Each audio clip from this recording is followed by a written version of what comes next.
a menos que abandone su fanatismo. Déjenme repetirles eso otra vez. Son dos categorías tan distintas que es imposible que un creyente pueda seguir creciendo, pueda seguir madurando espiritualmente, a menos que abandone su fanatismo. El problema, mis hermanos, es que si no sabemos distinguir unos de otros, podemos etiquetar de fanático a un creyente al que deberíamos estar imitando. Yo me pregunto, ¿en cuántas de nuestras iglesias Pablo habría sido considerado un fanático? ¿O María de Betania? ¿O el mismo Señor Jesús? El diccionario de la Real Academia define el término fanático como alguien que defiende con tenacidad desmedida y apasionamiento creencias u opiniones religiosas, o alguien que está preocupado o ciegamente entusiasmado por una cosa.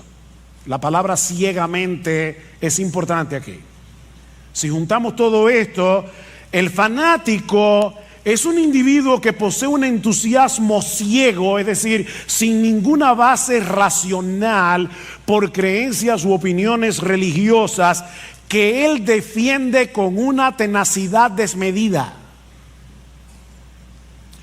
R.C. Sproul lo define, esta me encanta, como una persona que, habiendo perdido de vista su meta, redobla sus esfuerzos por alcanzarla. Una persona que, habiendo perdido de vista su meta, redobla sus esfuerzos por alcanzarlas. En otras palabras, él va corriendo hacia ningún sitio y al del que se le mete en el medio. Eso es un fanático. Hermanos, la verdadera piedad también es apasionada. La verdadera piedad es fervorosa, pero a diferencia del fanatismo, se trata de una pasión y de un fervor bien informado, bien dirigidos. Usando como referencia la definición de Sproul, el creyente piadoso también se esfuerza para alcanzar una meta, pero no es un entusiasmo ciego, sino que surge de una fe que descansa en lo que Dios ha revelado de sí mismo y de nosotros como cristianos en su palabra. Este creyente, y yo espero poder estar hablando de ti esta mañana. Este creyente quiere vivir su vida de tal manera que esa meta trazada por Dios mismo, esa meta suprema, gobierne todo lo que hace, cada decisión que toma, la forma como se relaciona con los demás, absolutamente todo. Ahora, ¿cuál es esa meta? Trazada por Dios. O déjame ponértelo de otra manera. Si tú eres cristiano, si tú profesas ser cristiano, ¿qué es lo que Dios quiere de ti? Bueno, lee otra vez conmigo el versículo 1. Por lo demás, hermanos, os rogamos pues y os exhortamos en el Señor Jesús, que como habéis recibido de nosotros instrucciones acerca de la manera en que debéis, no es una opción, no es una sugerencia, en que debéis andar y agradar a Dios, como de hecho ya andáis, así abundéis en ello más y más. La meta suprema del creyente, es decir, la tuya, si tú eres cristiano, es vivir para agradar a Dios. La meta suprema del cristiano es vivir para agradar a Dios. Eso era lo que Pablo les había enseñado a estos nuevos creyentes en Tesalónica. Vieron en el versículo 1, como dicen en la mitad, que como habéis recibido de nosotros instrucciones, o sea, ya ellos habían sido instruidos. cuando Pablo, Silas y Timoteo visitaron la ciudad de Tesalónica por primera vez. Ahora, recuerden, hermanos, que Pablo y su equipo misionero solo estuvieron unas pocas semanas en Tesalónica antes de tener que salir de la ciudad por la persecución que se desató contra ellos. Y en ese breve tiempo, una de las cosas que ellos enseñaron a estos recién convertidos es que ellos debían vivir para agradar a Dios. De hecho, Pablo les recuerda en el capítulo 2, si van conmigo por favor al capítulo 2, en el versículo 10, Pablo dice: vosotros sois testigos y también Dios de cuán santa, justa e irreprensiblemente nos comportamos con vosotros los creyentes, así como sabéis de qué manera os exhortábamos, alentábamos e implorábamos a cada uno de vosotros como un padre lo haría con sus propios hijos, para que anduvierais como es digno del Dios que os ha llamado a su reino y a su gloria. Eso fue lo que Pablo, Silas y Timoteo le enseñaron a estos tesalonicenses recién convertidos en las pocas semanas que tuvieron allí. Compórtense como es digno del Dios que os llamó a su reino y a su gloria. Así que mi hermano, mi hermana, no importa si tú te convertiste hace 30 años, no importa si tú te convertiste hace 2 semanas, la meta suprema de tu vida debe ser agradar a Dios en todo lo que haces. La meta de tu vida es vivir como es digno de ese Dios que en una manera eficaz te llamó personalmente con nombre y apellido para que tú compartas su reino y su gloria. Te repito, yo no sé si te convertiste hace 30, 40, ahora en la actividad que teníamos con los nuevos hermanos de la iglesia que fueron recibidos recientemente. Les decía: bueno, mi nombre es Ugel Michelén, tengo 45 años de convertido. No importa. Y yo me convertí hace 6 meses, no importa. La meta tuya y la mía es exactamente la misma. Yo con 45 años, tú con 6 meses. Vivir para agradar a Dios. Vivir como es digno de ese Dios que nos llamó a ser parte de su reino y de su gloria. En otras palabras, como bien señala un comentarista, debemos vivir en este mundo caído, déjame ponértelo más fácil, según las directrices, los valores, las prioridades y la gloria de tu destino final. Eso fue lo que Pablo, Timoteo y Silas enseñaron a estos creyentes de Tesalónica tan pronto vinieron a Cristo en arrepentimiento y fe. Y ahora que Pablo les escribe esta carta, les dice exactamente lo mismo. Versículo 1 otra vez: por lo demás, hermanos, os rogamos de nuevo y os exhortamos en el Señor Jesús de nuevo, que como habéis recibido instrucción cuando nosotros estábamos con ustedes personalmente en la ciudad, ahora les repito, vivan agradando a Dios. Otra vez, Pablo les ruega. Esa palabra significa pedir encarecidamente. Yo les pido encarecidamente y luego los exhorta. Esta palabra tiene muchas acepciones en el idioma original, pero podemos traducirla aquí: os ordenamos, como un capitán lo hace con su tropa. Piénsenlo así: que vivan para agradar a Dios.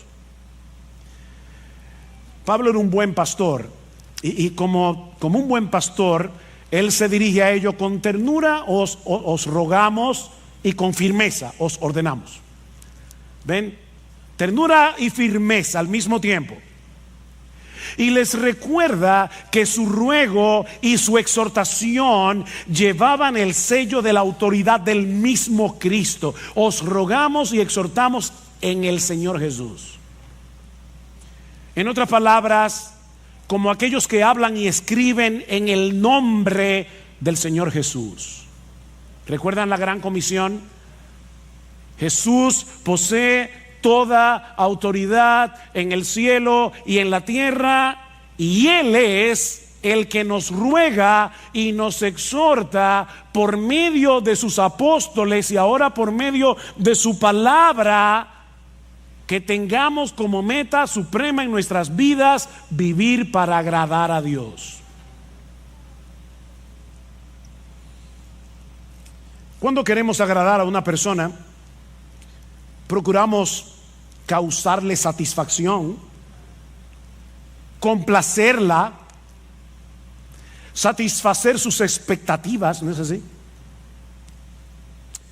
Bueno, mis hermanos, nuestra meta en la vida, miren qué simple, es causarle satisfacción, es complacer, es satisfacer las expectativas de Dios. Esa es nuestra meta, según lo que Él nos ha revelado en su palabra, no según lo que a mí me parece. Nuestra meta, mis hermanos, no es agradarnos a nosotros mismos. Nuestra meta obviamente no es agradar al mundo. De hecho, Pablo nos dice en Gálatas capítulo 1 versículo 10 que no se puede vivir agradando a Dios y agradando al mundo al mismo tiempo. Eso no se puede. Dice, pues busco ahora el favor de Dios o el de los hombres, pregunta Pablo, o trato de agradar a los hombres. Pues si todavía agradara a los hombres, no sería siervo de Cristo. No se puede ser siervo de Cristo y vivir tratando de agradar a los hombres. Esas dos metas son incompatibles. Es como tratar de ir a Santiago y a Samaná al mismo tiempo. No se puede. Por otro lado, esta meta excluye vivir la vida cristiana en automático. ¿Y eso qué significa? Bueno, tratar de cumplir con una serie de reglas, de deberes, por las reglas y por los deberes en sí mismos. ¿Por qué tú viniste a la iglesia hoy? ¿Por qué cuando los hermanos estaban cantando tú estabas cantando? Porque es lo que se espera de ti como cristiano. Tengo que hacer esto porque eso es lo que el cristiano está supuesto a hacer. No, mis hermanos, no. Hacemos lo que hacemos y dejamos de hacer lo que dejamos de hacer porque nosotros queremos agradar a Dios. Debiste haber venido a la iglesia porque a Dios le agrada que tú vengas. A Dios le agrada que tú vengas.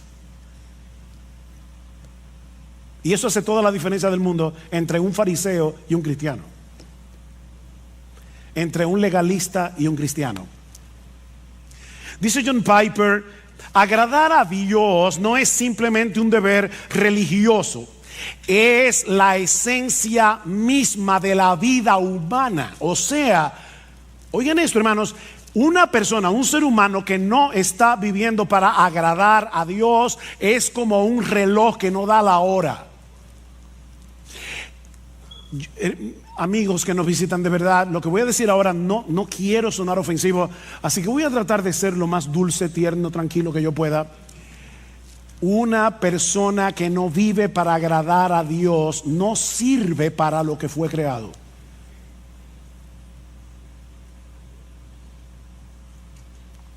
Porque agradar a Dios es la esencia de la vida humana.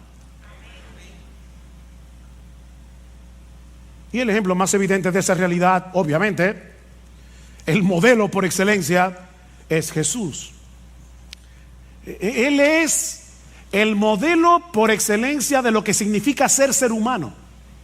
No olviden que sí, Jesús era verdadero Dios, pero cuando se encarnó era verdadero hombre. Verdadero Dios, verdadero hombre.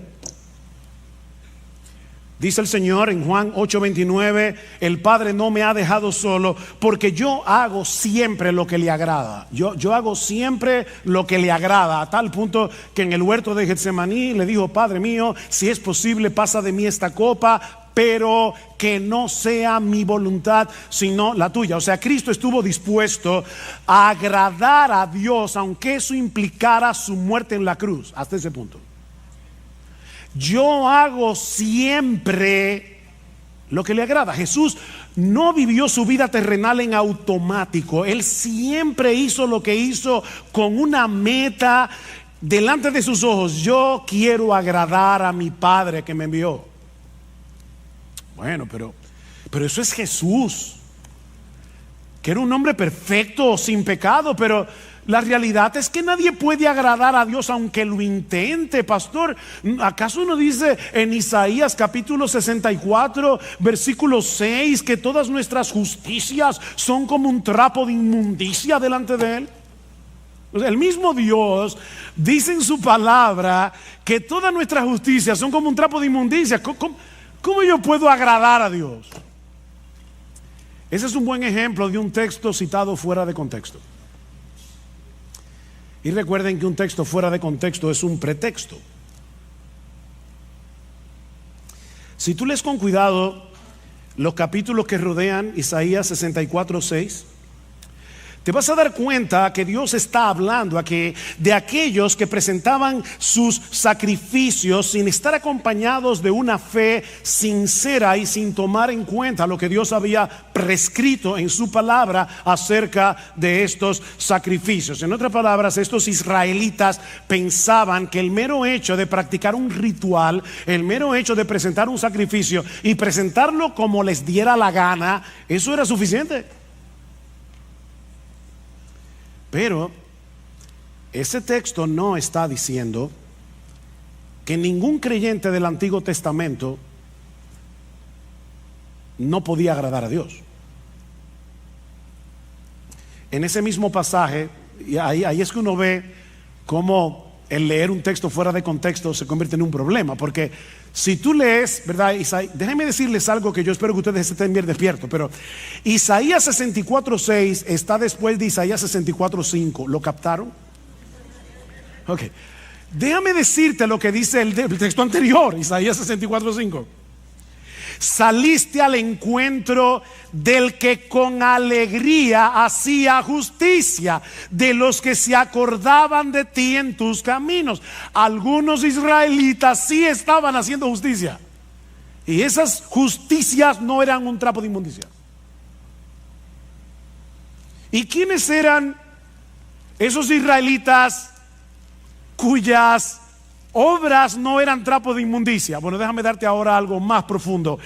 Isaías 64:6 está después de Isaías 64:5, e Isaías 64:5 está después de Isaías 64:4. Hoy estoy profundo.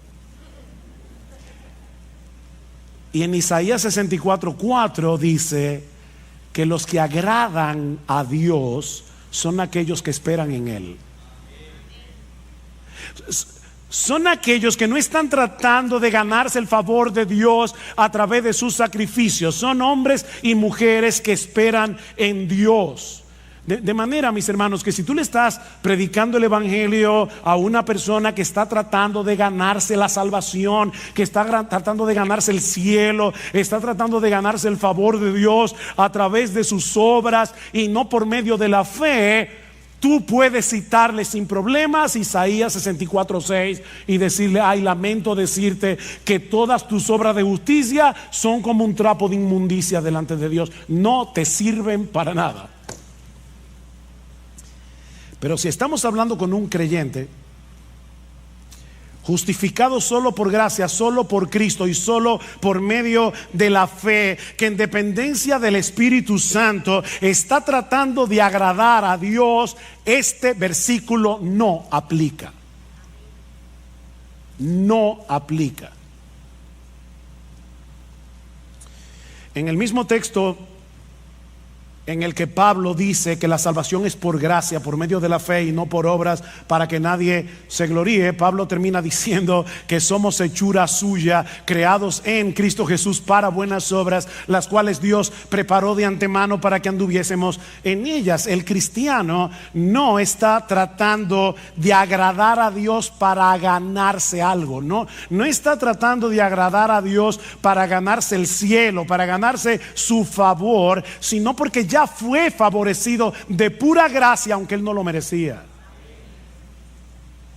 porque él confió en la persona y la obra de Cristo. Este creyente quiere vivir para agradar a Dios, dependiendo de la misma gracia que lo salvó. ¿Ven? Él es salvo por gracia, obediente por gracia, hace buenas obras por gracia. Él está dependiendo de la misma gracia que lo salvó. 1 Corintios 15:10, Pablo dice: por la gracia de Dios yo soy lo que soy. Su gracia no ha sido en vano para conmigo. O sea, su gracia ha estado operando en mí para que yo haga todo lo que hago.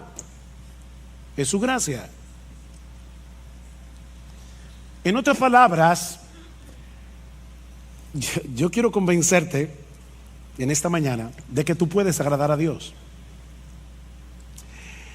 Podemos agradar a Dios porque ya Dios nos capacitó para agradarlo y puso en nosotros por su Espíritu el deseo de hacerlo.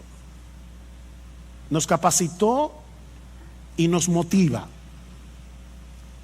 Uno de los pasajes del Nuevo Testamento que mejor expresa esa misteriosa interacción entre el obrar de Dios y nuestro obrar, y de paso es uno de mis textos favoritos del Nuevo Testamento, es Hebreos capítulo 13 versículo 20 y 21, en una doxología donde Pablo expresa lo siguiente: y el Dios de paz, que resucitó de los muertos a nuestro Señor Jesucristo, el gran pastor de las ovejas, por la sangre del pacto eterno, os haga, ese buen pastor, os haga aptos en toda buena obra, para que hagáis su voluntad. Ahora el misterio: haciendo Él en vosotros lo que es agradable delante de Él por Jesucristo.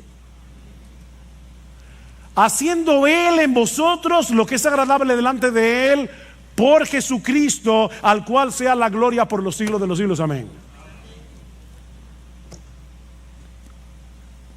Nuestro gran pastor no solo derramó su sangre por nosotros en la cruz para el perdón de nuestros pecados, sino que ahora Él continúa fortaleciéndonos, Él continúa capacitándonos internamente, Él continúa manteniendo viva nuestra fe, para que podamos hacer lo que es agradable para Dios.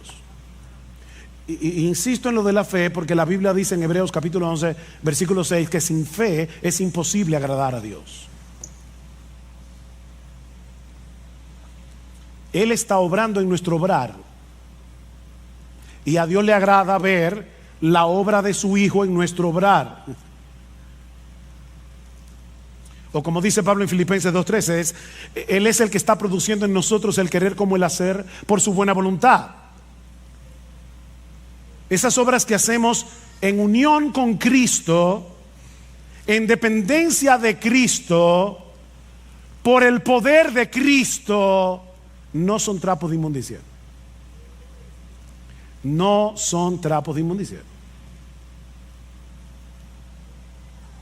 De manera que si tú eres un creyente, un verdadero creyente, no solamente puedes, es que tú debes vivir agradando a Dios.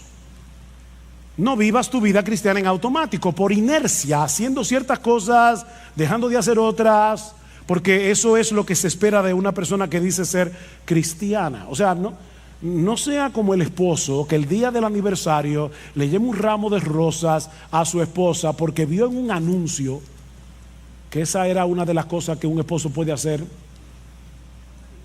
para que la esposa no esté en malas el día del aniversario. Ay, gracias mi amor por ese ramo de rosas.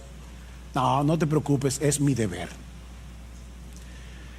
Mira, créeme, a tu esposa no le va a hacer ninguna gracia Porque lo que hace feliz a tu esposa no es el ramo de rosas, es tu deseo de agradarla. Como ella entiende, ¿verdad? El agrado.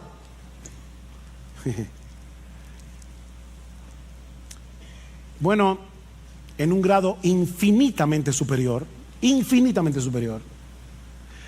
todo aquel que sabe que fue elegido por Dios el Padre para salvación desde antes de la fundación del mundo, todo aquel que sabe que Dios el Hijo derramó su sangre en una cruz para el perdón de nuestros pecados, todo aquel que sabe que Dios el Espíritu Santo le cambió su corazón, le dio nueva vida para que pudiera arrepentirse y creer en Cristo, debe anhelar de todo corazón vivir para agradar a aquel que lo amó de ese modo.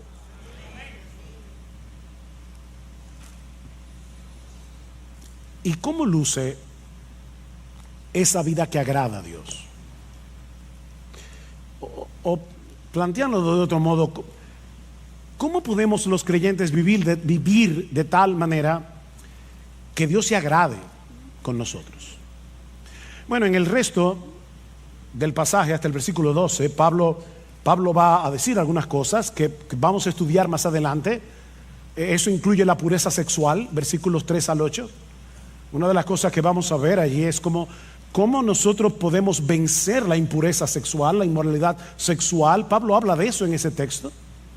Pero la pureza sexual es algo que agrada a Dios. En los versículos 9 al 10 vemos que el amor entre los hermanos es algo que agrada a Dios. Y ahora sorpréndete, en los versículos 11 y 12 vemos que a Dios le agrada ver a una persona siendo responsable en su trabajo. ¿Tú sabías eso? Que cuando tú eres responsable en tu trabajo, a Dios le agrada eso.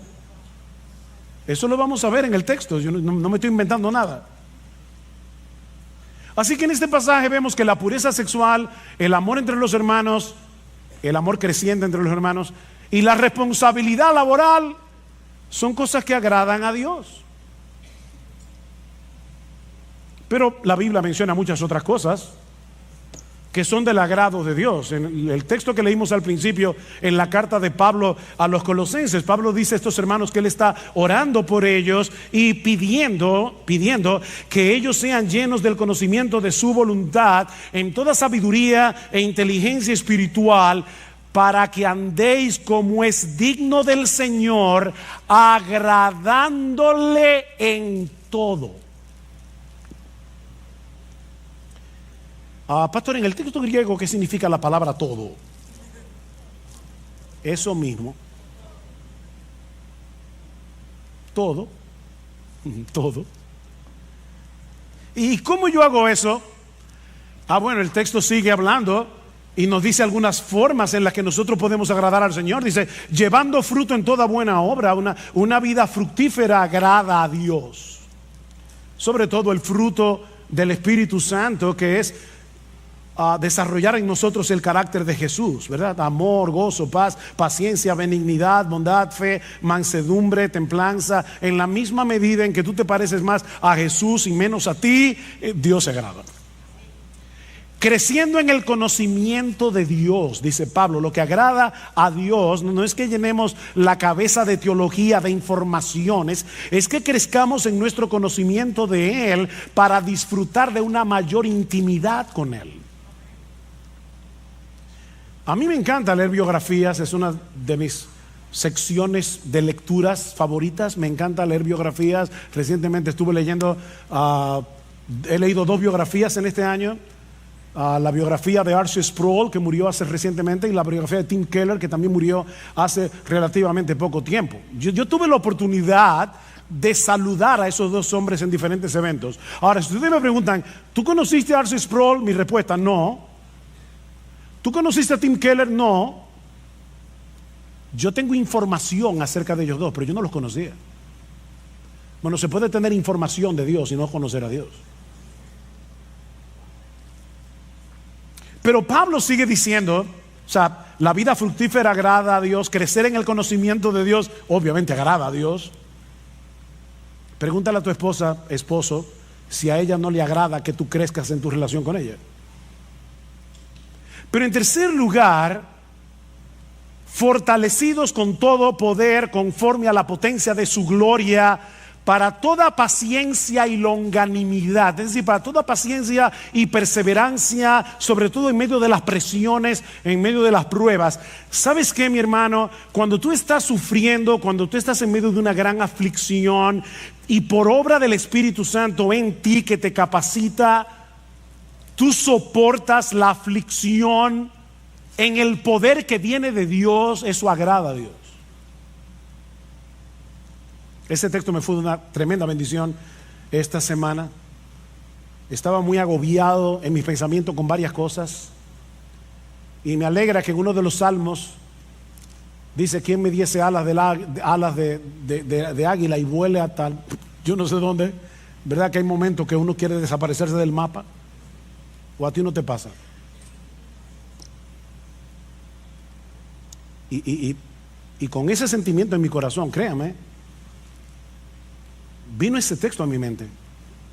Y yo dije: no, Padre, perdóname. O sea, el asunto aquí no es huir, no es escapar, es fortalecerme en ti. Porque cuando yo hago eso, a ti te agrada, a ti te agrada que en la prueba, en el dolor, me fortalezca en Dios. Eso agrada a Dios.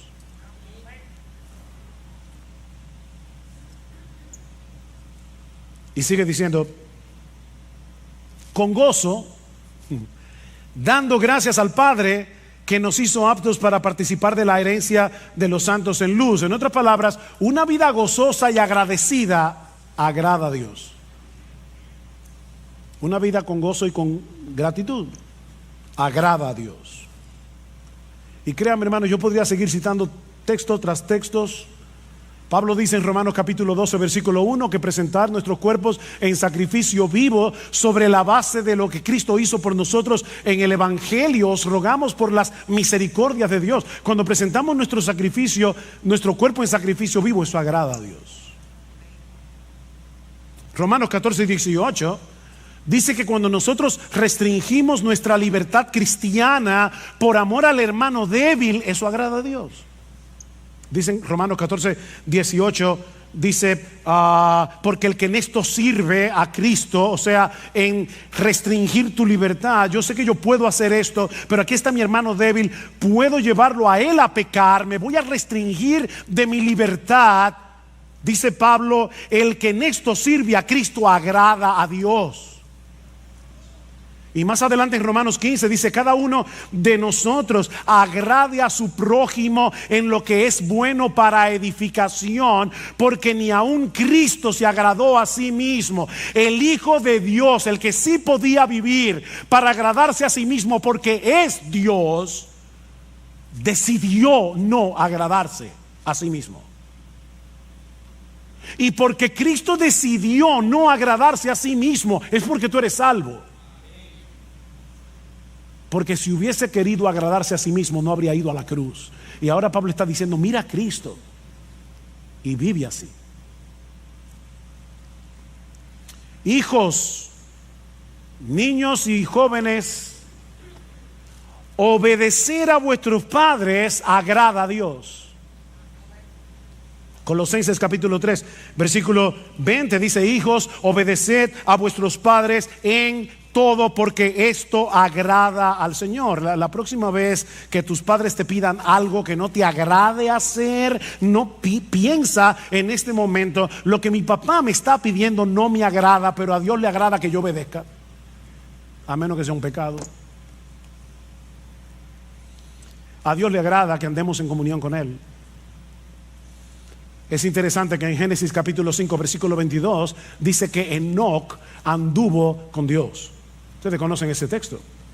Pero en la versión griega del Antiguo Testamento, conocido como la Septuaginta, dice que Enoc agradó a Dios. O sea, donde dice que Enoc anduvo con Dios, la Septuaginta dice agradó a Dios. Y luego el autor de la carta a los Hebreos, basándose en este texto, dice: por la fe Enoc fue traspuesto para no ver muerte, y no fue hallado porque lo traspuso Dios, y antes que fuese traspuesto tuvo testimonio de haber agradado a Dios. ¿Ven que se puede agradar a Dios? Dios no le dijo a Enoc, eso es trapo de inmundicia. No, no, no.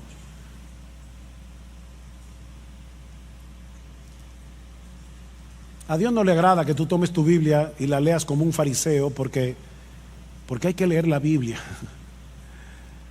No, Él quiere que tú quieras tener comunión con Él, leyendo su palabra, que quieras tener comunión con Él en oración, que te pases el día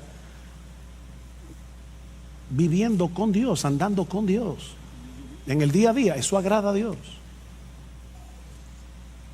A Dios le agrada que los pastores prediquemos fielmente su palabra.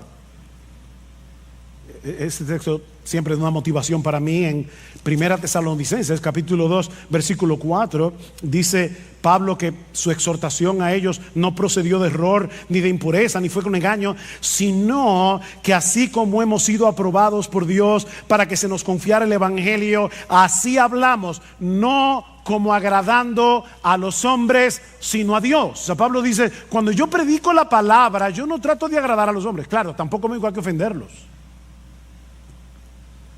Pero mis hermanos, cuando un pastor predica fielmente la palabra, eso agrada a Dios. A Dios le agrada que compartamos lo nuestro con el que tiene necesidad. Hebreos capítulo 13 versículo 16, y de hacer el bien y de la ayuda mutua no os olvidéis, porque de tales sacrificios se agrada a Dios. ¿Quiere que te cite más textos? No puedo.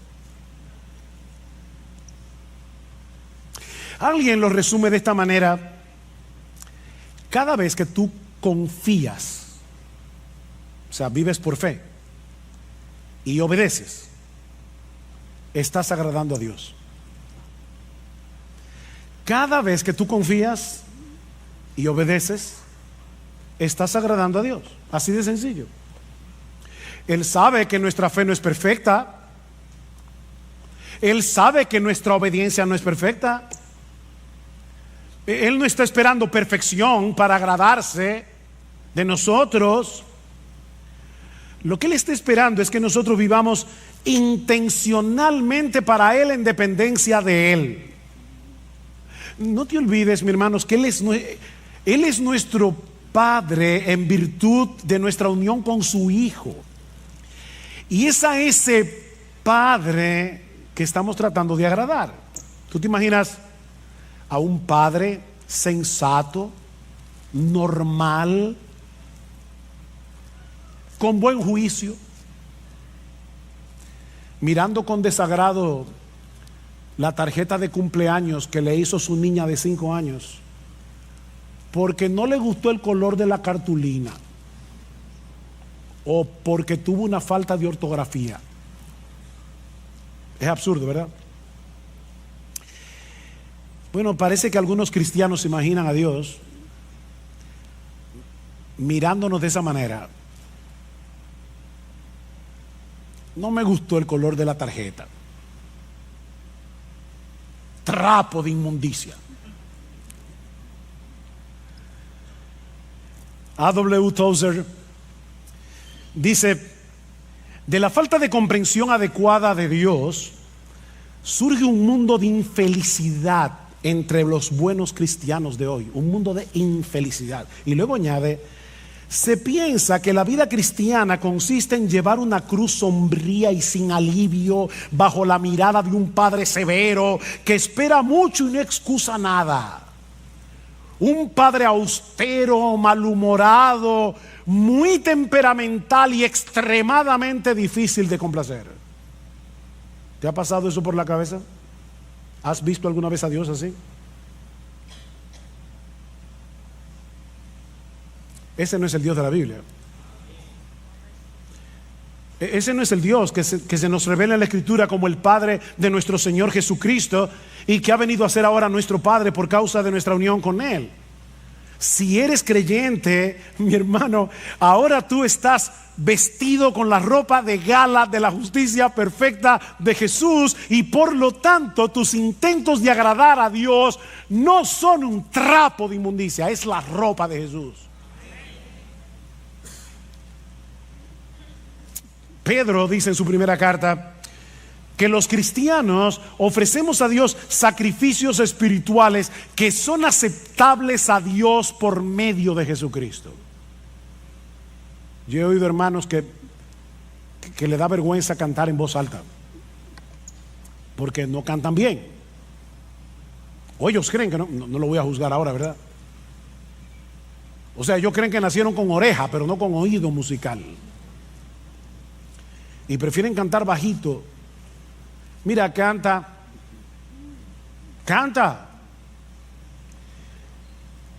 Que tus gallos y tus desafines son lavados por la sangre de Jesús antes de que lleguen al oído del Padre.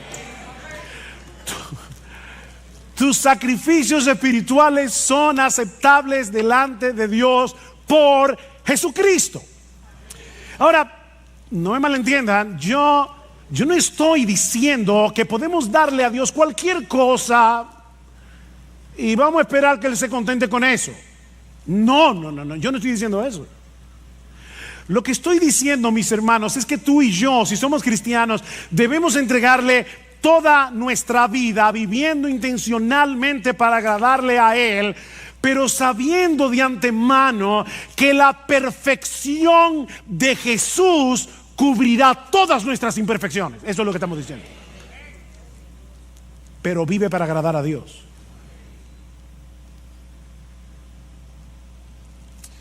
Pero el texto no termina ahí. Hay una segunda enseñanza en este pasaje. Ya vimos que la meta suprema del cristiano es vivir para agradar a Dios. Pero mucho más brevemente, no os preocupéis, mucho más brevemente, este texto también nos enseña que vivir para agradar a Dios es una meta en constante crecimiento. ¿Qué dice el texto? Por lo demás, hermanos, os rogamos, pues os exhortamos en el Señor Jesús, que como habéis recibido de nosotros instrucciones acerca de la manera en que debéis andar y agradar a Dios, como de hecho ya andáis, así abundéis en ello más y más. Que abunden en eso. La iglesia en Tesalónica era inusual en muchos sentidos. Estos creyentes estaban en un medio sumamente hostil para el cristianismo, rodeados de paganismo y de inmoralidad. Imagínense un grupo de nuevos creyentes en Nueva York, en el Bronx, pleno Manhattan, o en la ciudad de Londres, o cualquiera de esas ciudades súper secularizadas del día de hoy. Así era Tesalónica. Pero desde el momento en que Pablo y su equipo misionero le llevaron el evangelio, lo abrazaron de todo corazón, y dice en el capítulo 1 versículo 7 que ellos llegaron a ser un ejemplo para los creyentes en toda Macedonia y Acaya. O sea, en poquitas semanas esta iglesia llegó a ser una iglesia estable, una iglesia en crecimiento, una iglesia ejemplar. Pero Pablo está empeñado en que no se estancaran espiritualmente. Ya estaban tomando en serio sus vidas cristianas. Ven al versículo 1 otra vez. Dice, como de hecho ya andáis. Ven el paréntesis. Dice, yo les exhorto a que vivan así. De hecho, ustedes están viviendo así. Pero abunden en eso. Abunden en eso. Pablo quiere que la fe de estos hermanos, su piedad, sea desbordante. ¿Qué es lo que significa la palabra abundar? Que desborde como un río. Es la misma palabra que aparece tanto en capítulo 3 versículo 12 como en el capítulo 4 versículo 9 y 10, cuando Pablo dice, ustedes ya se aman mutuamente, pero abunden en eso. Ámense más, crezcan en su amor, estiren el corazón. Bueno, lo que Pablo está diciendo es, ya ustedes están viviendo una vida que agrada a Dios. Ya lo están haciendo. Wow, qué elogio para una iglesia.